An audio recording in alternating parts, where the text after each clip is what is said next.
Speaking of panaginip, napanaginipan mo rin? 5 araw na, Scarlett. Ako wala pa eh. Babaeng galit na galit sa atin. Bakit daw? Bakit daw siya nagmumulto? May sinabi ba siya?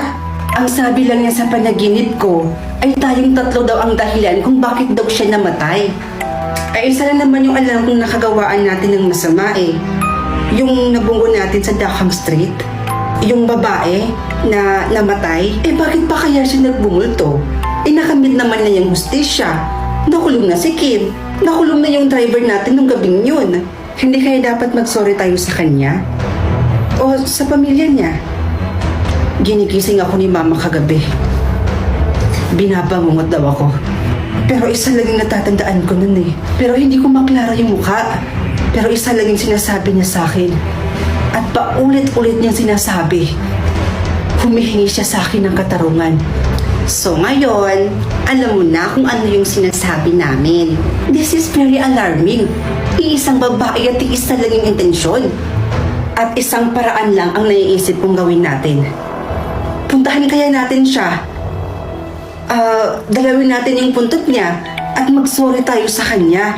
O di kaya naman, dalawin natin yung mga magulang niya at mag-abot tayo ng kahit konting tulong. What?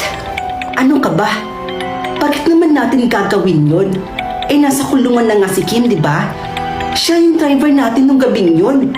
Tapos magsusorry pa tayo sa kanila? Tama si Alex. Nakulong na nga si Kim, di ba? So bakit pa natin kailangan pumunta doon at magbigay pa ng tulong? Hello?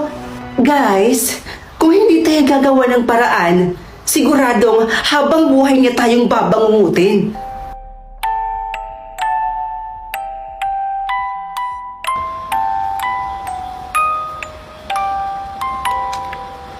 Nandito na tayo. Excuse me ho. Manong, may kilala po ba kayo dito nakatira na Cynthia Fernandez po yung pangalan? Siya po yung nabunggo sa Dackham Street po 2 months ago at namatay. Cynthia? Kumanan lang kayo dyan sa Eskinita. At unang bahay ang bahay nila. Sige ho, Manong. Maraming salamat po.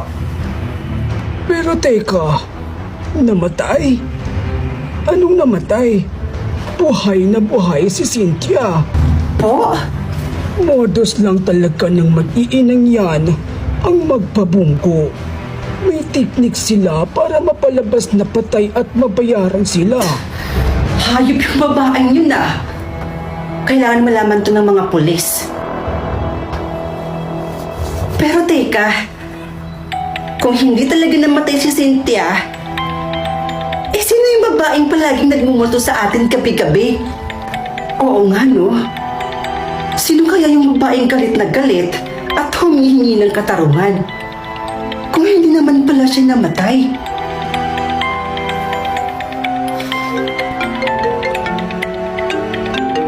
Tumatawag si Tita. Yung nanay ni Kim. Bakit kaya? Sagutin mo na. Hello po, Tita.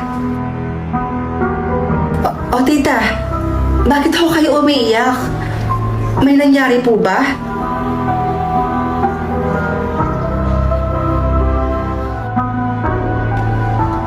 Sige ho. Opo. May sagot na sa katanungan nating lahat. Sino? Sino yung nagmumulto sa atin? Scarlett.